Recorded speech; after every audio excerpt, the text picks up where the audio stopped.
जय महाराष्ट्र. खरं तर आत्ता आपण सांगितलं की मार्गदर्शन करावं. ज्यांनी गेले 50 वर्ष मार्गदर्शन केलेलं आहे, ज्या संस्थेनी, ज्या संघटनेनी, त्यांच्याकडून मी शिकायला आलेलो आहे, मार्गदर्शन वगैरे करायला आलेलो नाही आहे.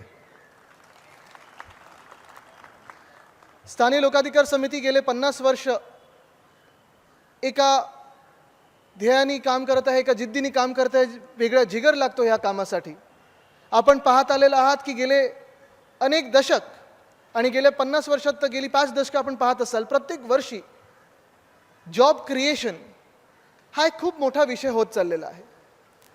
आपलं जे एक नेहमी ब्रीदवाक्य राहिलेलं आहे की जिथे अन्याय असेल तिथे आम्ही असू आणि त्या अन्यायाला आम्ही मोडून काढू, हे आपलं जे ब्रीदवाक्य राहिलेलं आहे, मला वाटतं तेच ब्रीदवाक्य आपल्याला आत्ता सर्वात गरजेचं आहे.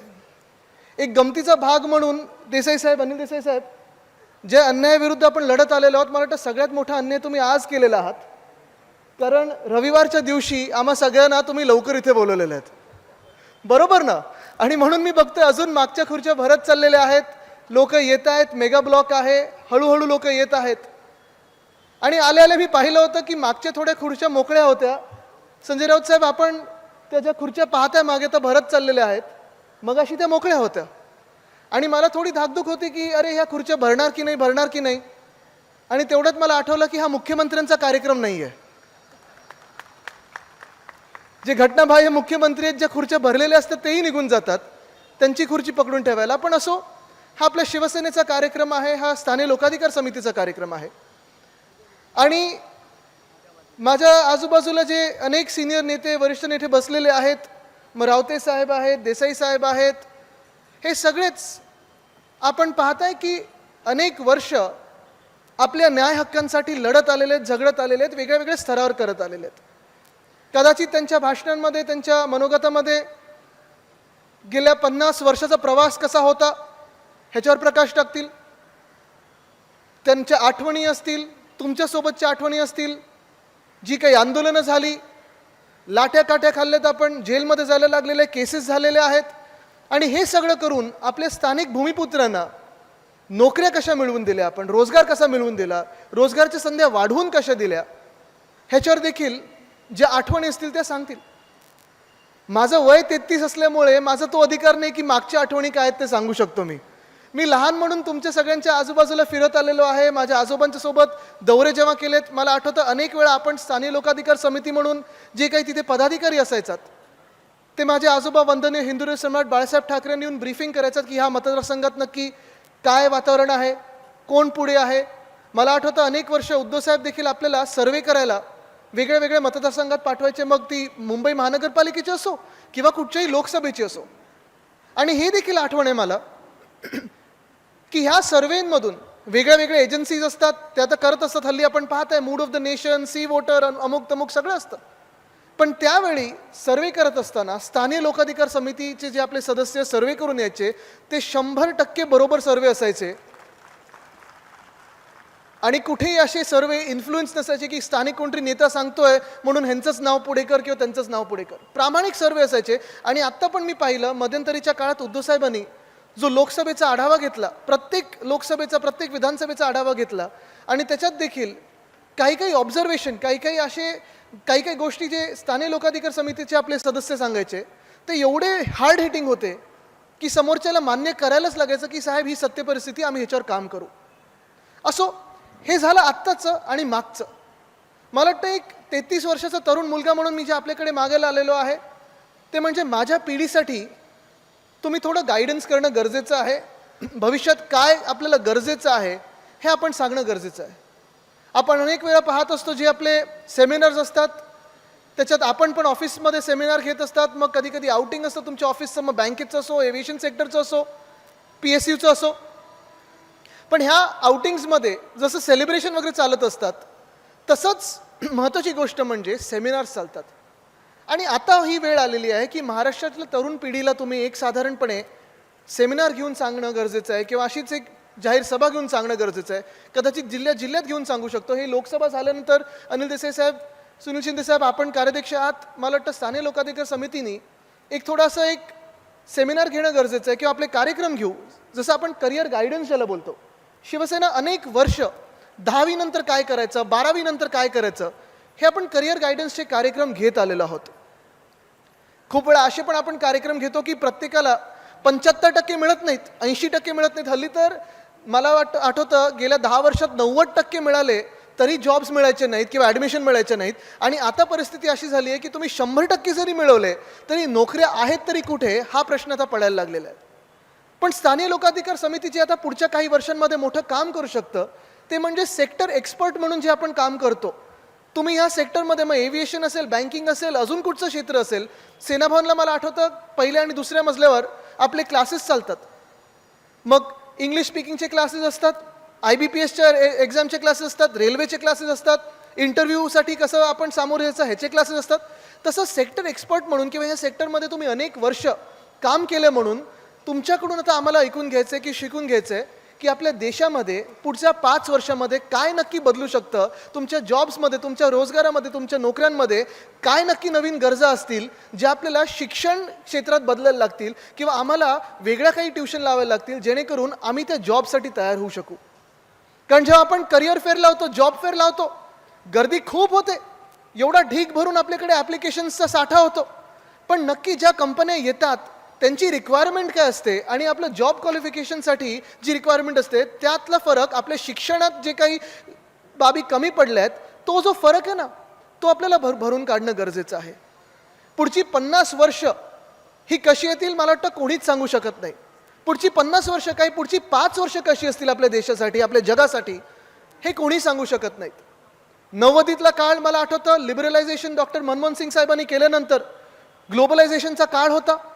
अनेक दारं आपल्यासाठी उघडली गेली, मोठ्या मोठ्या कंपन्या आपल्या देशात येऊ आल्या आणि देशात आल्यानंतर कोणाचंही केंद्रात राज्य असो, मग काँग्रेसचं असो, भाजपाचं असो, NDAचं आपलं सरकार असो किंवा कोणाचंही असो, कधीही कुठेही प्रांतवाद केला नाही की तुम्ही गुजरातमध्ये जा किंवा अमुक राज्यात जा आणि महाराष्ट्रात जाऊ नका.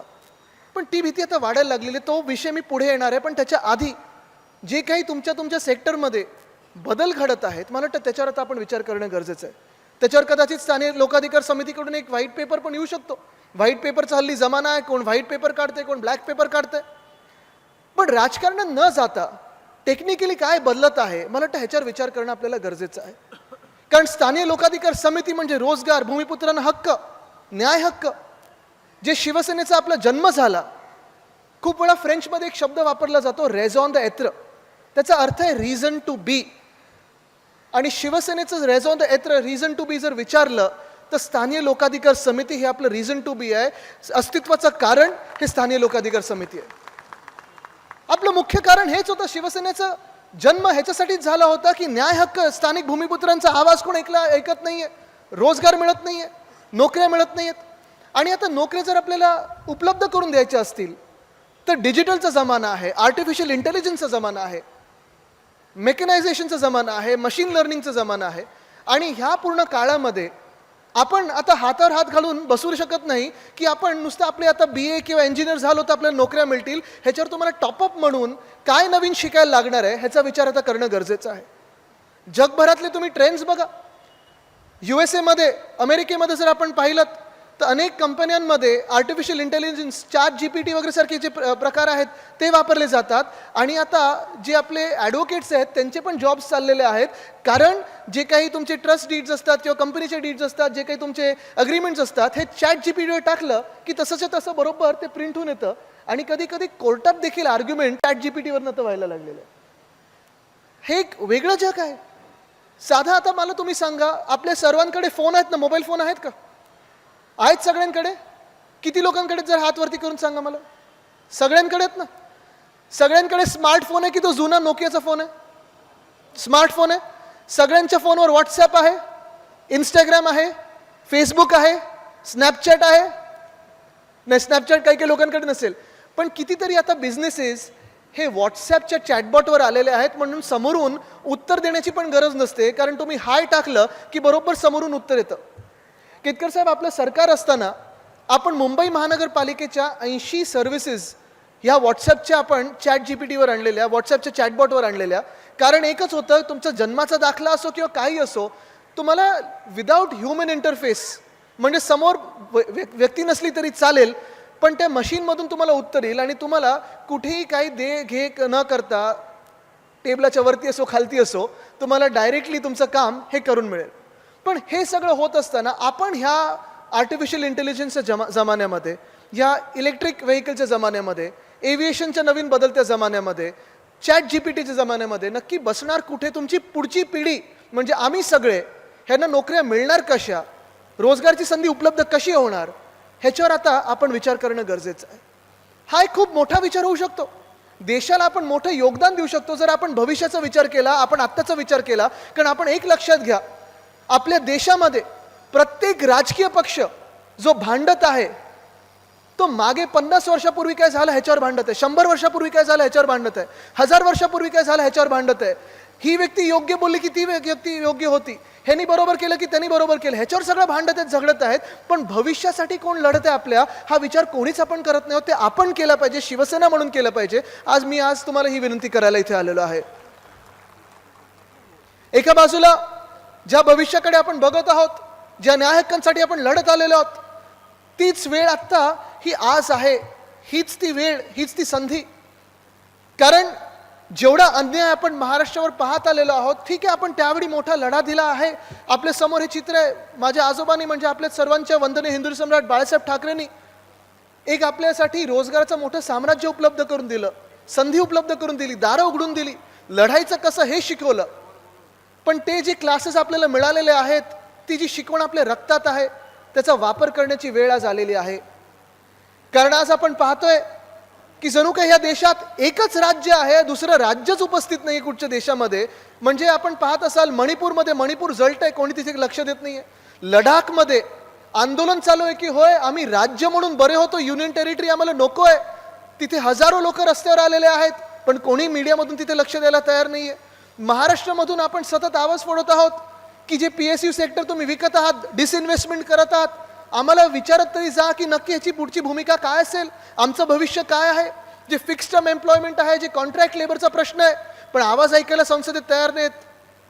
ही संसदेचं जे आता काय अधिवेशन होतं, मला वाटतं शेवटचं अधिवेशन होतं, आणि त्याच्यात देखील प्रत्येक खासदारांनी PSU विकण्यावरनं, डिसइन्व्हेस्टमेंटवरनं, ठीक आहे, जर चांगलं काही घडत असेल तर विरोध नाही आहे, पण विकायचं म्हणून विकायचं आणि पुढे निघून जायचं, हात धुवून मोकळं व्हायचं, ही जी भूमिका आता केंद्र सरकारची आपण पाहायला लागलेलो ना, ही धोकादायक आहे. आणि एका बाजूला पब्लिक सेक्टरमधलं आपण पाहताय एक एक एक विकत चाललेले आहेत, डिसइन्व्हेस्टमेंट होत चाललेलं आहे. ते डिसइन्व्हेस्टमेंटचे टार्गेट्स जे आपण मागच्या बजेटमध्ये ऐकले होते, ते ह्या बजेटमध्ये आपण पाहतो आणि प्रत्येक वर्षी हे पाहत जातो. टार्गेट तर आपल्याला काही आपण पोचतच नाही, पण जे काही डिसइन्व्हेस्टमेंट होते आहे ती कमी व्हॅल्यूमध्ये, कमी किमतीला ह्या केंद्र सरकारचे काही ठराविक मित्र हे विकत घेत आहेत. बरं, प्रत्येक गोष्ट जेव्हा प्रायव्हेटाईज होते, एअर इंडिया असेल किंवा कुठचीही गोष्ट असेल, आपल्या मुंबईतूनच, आपल्या महाराष्ट्रातूनच खेचून घेतलं जातं आणि पाठवलं कुठे जातंय? गुजरातमध्ये. गुजरातशी आपलं भांडण नाही, गुजरातशी आपलं काही वैर नाही, पण दुःख या गोष्टीचं होतं मला की जेव्हा आपल्या हक्काचं 100% जे महाराष्ट्रातच राहणार होतं, महाराष्ट्रात येणार होतं, हा उद्योग किंवा हा असलेला उद्योग किंवा येणारा उद्योग जेव्हा गुजरातमध्ये पळवला जातो आणि गुजरातमध्ये देखील चालू शकत नाही, तेव्हा मला दुःख होतं आणि तेव्हा मला राग येतो, कारण नुकसान हे देशाचं होत आहे. एक साधं उदाहरण देतो मी, जास्ती वेळ आपलं घेणार नाही, कारण मला माहिती आहे अनेक दिग्गज बसलेले आहेत, त्यांना देखील त्यांचं मनोगत इथे सांगायचं आहे. पण आपण ऐकत असाल, खूप वेळा मी वेदांता फॉक्सकॉन ह्या कंपनीबद्दल बोलत असतो. एक आत्ता मी पुस्तक वाचतोय, चिप वॉर. त्याच्यात हेच जाणवतं आपल्याला की साधारण 1950 पासून 60 पासून जे काही सुपर पॉवर बनलेले आहेत, त्या दुसरे एकमेकांच्या देशावर आरडाओरडा करून नाही, स्वतःचे मोठे होर्डिंग करून नाही, G20ची परिषद करून नाही, तर त्यांची इकॉनॉमी स्ट्रॉंग करून, मजबूत करून बनलेले आहेत. आणि त्या चिप वॉरमध्ये एकच दिले, सेमीकंडक्टरची जी ताकद आहे, सेमीकंडक्टर चिपची ती ताकद नेमकी काय आहे ह्या त्या पुस्तकात दिलेल्या आहे. आज प्रत्येक गोष्ट जी आपण करतो, प्रत्येक गोष्ट, मग सकाळी जर तुमचा टूथब्रश, दात घासण्याचा ब्रश हा इलेक्ट्रिक असेल, त्याच्यात चिप असेल. मोबाईल फोन चिप आहे, ह्या माईकमध्ये चिप आहे, स्पीकरमध्ये चिप आहे, तुमच्या फोनमध्ये चिप आहे, घड्याळात चिप आहे, सगळीकडे ही सेमीकंडक्टरची चिप आहे. आणि तीच चिप आपण आपल्या महाराष्ट्रात आणण्याचा प्रयत्न करत होतो, कारण त्याच्यातून मोठा रोजगार उपलब्ध झाला असता. नुसतं एका कंपनीतून, त्या एका कंपनीतून वेदांता फॉक्सकॉनची जी पार्टनरशिप होती, त्या कंपनीतून आपल्या महाराष्ट्रात 2.25 लाख कोटीची गुंतवणूक झाली असती. इथे सुभाष देसाई साहेब बसलेले त्यावेळीचे उद्योगमंत्री होते. मला त्यांची मेहनत माहिती आहे. त्यावेळी अनेकदा आम्ही झूम कॉल केलेत, कितीही वाजता, रात्री अपरात्री असेल दिवसा असेल, त्या कंपन्यांबरोबर झूम कॉल केलेले, तर आमंत्रण दिले महाराष्ट्रात येण्याचं. 2-3 वेळा ती कंपनी आली, तळेगावमध्ये जागा निवडून गेली. त्यांचे जे बॉस्टन कन्सल्टन्सी ग्रुपचे कन्सल्टंट होते, हे सगळे लोक ती जागा आवडून त्यांनी 100% ठरवलं की महाराष्ट्रातच यायचं आहे. आम्ही डॅवोसला त्यांना भेटलो, नंतर महाराष्ट्रात भेटलो. आणि हे सगळं झाल्यानंतर हे पक्क होतं की महाराष्ट्रात ही 2.25 लाख कोटीची गुंतवणूक येणार म्हणजे येणार. वेदांत फॉक्सकॉन आपण आणत होतो. त्यानंतर 1 लाख लोकांना रोजगार मिळणार होता, 1 लाख तरुण तरुणींना रोजगार उपलब्ध करून देणार होतो. त्यांच्या टेक्निकल इन्स्टिट्यूट येणार होत्या ट्रेनिंगसाठी, अपस्किलिंगसाठी. आणि त्याच सोबत साधारणपणे 160 छोट्या मोठ्या क्लस्टर इंडस्ट्रीज आपल्या पुण्याच्या आसपास येणार होत्या, म्हणजे महाराष्ट्रात येणार होत्या. महाराष्ट्राचा फायदा झाला असता, स्थानिक भूमिपुत्रांचा फायदा झाला असता. देशभरातून, प्रत्येक राज्यातून जो तरुण तरुणी आपल्या राज्यात येतो एक स्वप्न घेऊन की मला कधी ना कधीतरी रोजगार मिळेल, नोकरी मिळेल, त्यांचा फायदा झाला असता. पण झालं काय? सरकार आपलं पाडलं गद्दारी करून आणि वेदांत फॉक्सकॉन खेचलं त्यांनी कुठे? गुजरातमध्ये. जे ढोलेरा त्यांचं स्वप्न आहे, तिथे अजून ना वीज आहे, ना पाणी आहे, ना रस्ता आहे. ठीक आहे, आपल्या स्वप्नपूर्तीचे उद्घाटन करायला हे खोके सरकार पुढे येते. MTHL असेल किंवा कोस्टल रोड असेल, उद्धव साहेबांचं कोस्टल रोड आहे, त्यांनी हे स्वप्न पाहिलं होतं मुंबईकरांसाठी आणि ते पूर्ण करतो, ही ठाकरे गॅरंटी आहे. पण हे सगळं होत असताना जेव्हा ढोलेरात हे वेदांत फॉक्सकॉन गेलं, तेव्हा राऊत साहेब, तुम्हाला अक्षरशः सांगतो, मी त्यांना फोन केला आणि मी विचारलं, जर महाराष्ट्रात तुम्ही हा उद्योग आणला असता तर तुम्ही सुरुवात ह्या वेदांत फॉक्सकॉन कंपनीची कधी करू शकला असतात? त्यांनी सांगितलं, आदित्यजी हम 2 साल में ये फॅक्ट्री शुरू कर सकते थे. मी बोललो ठीक आहे, चांगलं आहे, मग तुम्ही आता ढोलेरात गेलात, माझी अपेक्षा तुम्ही 2 महिन्यात सुरू करू शकाल. त्याला नाही, आम्हाला कमीत कमी 8 वर्ष लागतील, कारण इथे ना वीज आहे, ना पाणी आहे, ना रस्ता आहे. आज नुकसान झालंय कोणाचं? कारण आपल्याला ही बातमी कळली की नाही मला माहिती नाही, पण काहीच महिन्यापूर्वी फॉक्सकॉननी सांगितलं की आम्हाला गुजरातमध्ये प्रोडक्शन शक्य नाही, वेदांत फॉक्सकॉनची आम्ही पार्टनरशिप कॅन्सल करत आहोत आणि सेमी कंडक्टर आम्ही आत्ता तरी भारत देशात आणणार नाही. नुकसान कोणाचं झालं? नुसतं आपलं नाही झालंय. नुकसान ना नुसतं गुजरातचं झालं, ना नुसतं महाराष्ट्राचं झालं, अखंड देशाचं नुकसान झालेलं आहे. कारण आपल्या देशातला तरुण तरुणी ह्या नोकऱ्यांपासून वंचित राहणार. आणि नुसतं नोकऱ्यांपासून वंचित नाही तर पुढची 50 वर्ष ही जे सेमी कंडक्टर चिप डॉमिनेट करत राहणार आहे, त्या इंडस्ट्रीमध्ये कुठे ना कुठेतरी अजून आपण गरुड झेप घेऊ शकलो नाहीये, ही मला खंत आहे. पण दुसऱ्या बाजूला जेव्हा आपलं सरकार होतं तेव्हा इलेक्ट्रिक व्हेकलच्या स्पेसमध्ये, त्या पूर्ण आपण क्षेत्रामध्ये जी गरुड झेप घेतलेली आहे, आपलं जे पॉलिसी इंटेंट होती. आणि आज हे मी टेक्निकल शब्द का वापरू शकतो? कारण आपण ह्या सेक्टर्समधून आहात. स्थानिक लोकाधिकार समिती म्हणजे माझ्यावर पण थोडं दडपण होतं की टेक्निकली काही गोष्टी बोलायच्या की नाही बोलायच्या, पण अर्थात इथूनच शिकायला मिळतं आपल्याला. अरविंद सावंत साहेब, आपल्याला आठवत असाल, आपण हेवी इंडस्ट्रीजचे मिनिस्टर देखील होतात. फेम 1, फेम 2 ह्या सगळ्या पॉलिसी आल्या देशामध्ये. कितपत त्याचं सक्सेस आहे, कितपत यशस्वी ठरलेत मला माहिती नाही. पण आपली 2021ची जी इलेक्ट्रिक व्हेकल पॉलिसी होती, त्याच्यात एक महत्त्वाची गोष्ट होती, ते म्हणजे 2025 पर्यंत आपल्या राज्यामध्ये सगळ्या ज्या काही मोटर व्हेकल्स रजिस्टर होतील त्याच्यातून कमीत कमी 10% तरी आपल्याला इलेक्ट्रिक पाहिजेत. बरोबर आहे? हे खूप मोठं स्वप्न होतं त्यावेळी अमिताभ कांत साहेब स्वतः नीती आयोगाचे जे अध्यक्ष होते ते महाराष्ट्रात आले, भर कॅबिनेटमध्ये ते बसले होते, ते आम्हाला दाखवत होते प्रेझेंटेशन, आणि त्यांनी पूर्ण प्रेझेंटेशन थांबवून पर्यावरण खात्याचं कौतुक केलं होतं आणि महाराष्ट्राचं कौतुक केलं होतं की देशभरात एकमेव राज्य असं आहे ज्यांनी सर्वात चांगली EV पॉलिसी आणली. पण कौतुकावर थांबायचं नाही तर परवाकडे मी जेव्हा चर्चा करत होतो, मला असं कळलेलं आहे की 2025ला अजून 1 वर्ष आहे पूर्णपणे, पण आत्ताच ह्या वर्षी 2023-24च्या काळामध्ये महाराष्ट्रामध्ये जे रजिस्ट्रेशन झाले सगळ्या मोटर व्हेकल्सचं, त्याच्यातून 8.7% मोटर व्हेकल ह्या इलेक्ट्रिक आहेत. म्हणजे आपली पॉलिसी ही यशस्वी ठरलेली आहे, हे ह्याच्यावरनंच कळतं. पण नुसतं पॉलिसी म्हणून नाही, मी हा नुसतं विचार केला नव्हता की पॉलिसी म्हणजे आपण नुसतं हिरव्या नंबर प्लेटच्या गाड्या ह्या रस्त्यावर दिसल्या पाहिजेत, नुसतं इलेक्ट्रिक बस म्हणून नाही. तर हे क्षेत्र जे आहे हे पुढचे 20 वर्ष तरी कमीत कमी, मग हायड्रोजन व्हेकल्स असतील किंवा इलेक्ट्रिक व्हेकल्स असतील, 2 व्हीलर्स असतील, 3 व्हीलर्स असतील, 4 व्हीलर्स असतील, ह्या सगळ्या जगाला डॉमिनेट करणार आहेत. आपण जगभरात पाहणार आहोत की एव्हिएशन सेक्टरपासून आपल्या ऑटो रिक्षापर्यंत सगळ्या ह्या ज्या काही मोटर व्हेकल्स असतील, मोटरी असतील, ह्या इलेक्ट्रिक होणार आहेत. तर ह्याच्यात आपल्याला आपल्या राज्यामध्ये, आपल्या देशामध्ये ह्या कंपन्या प्रोडक्शनसाठी कशा आणू शकू, सर्व्हिसिंगसाठी कशा आणू शकू आणि ह्याच्यातून रोजगार कसा उपलब्ध करू शकू, हा विचार घेऊन आपण पुढे चाललेलो. मला वाटतं आज जी गरज आहे ती हीच आहे की महाराष्ट्रासाठी कोण विचार करतोय, आपल्या फेडरलिझमसाठी कोण विचार करतोय. कारण आपण पाहतोय अख्खं दक्षिण भारत दिल्लीमध्ये बसलेले की आमच्या हक्काचा GSTचा पैसा असेल तो परत द्या, आमच्या हक्काचा जो पैसा आहे तो परत द्या मला. पण आज दुर्दैव हेच आहे की महाराष्ट्रातून दिल्लीसमोर कुठचाही आवाज नाही आहे जो ताठमानेने सांगू शकेल की आमचे न्याय हक्क आम्हाला द्या, ताठमानेने सांगू शकेल की होय हा GSTचा पैसा आम्हाला द्या, होय हा रोजगाराची संधी जी आहे ती आम्हाला द्या. आणि आज आपण हे अधिवेशन इथे घडवत असताना मला वाटतं आपण एकच ध्येय पुढे समोर आपले ठेवलं पाहिजे की जे काही आपण अन्यायाविरुद्ध लढत आलेलो आहे, एकच स्वप्न आपण ठेवलं पाहिजे की आता महाराष्ट्रातून दिल्ली ते गल्ली आणि गल्ली ते दिल्ली जे कोणी आपण निवडून देऊ ते सगळे महाराष्ट्र हिताचे असले पाहिजेत, देश हिताचे असले पाहिजेत. एका पक्षासाठी नाही तर संपूर्ण देशासाठी जातपात धर्म बाजूला ठेवून काम करणारे पाहिजेत. आपल्या सर्वांना पुन्हा एकदा आज शुभेच्छा देतो. आणि जशी ही 50 वर्ष आपण पाहिली तशी अनेक 50 वर्षाची सुवर्ण संधी ह्या स्थानीय लोकाधिकार समितीला सतत प्राप्त हो हीच ईश्वरचरणी प्रार्थना करतो.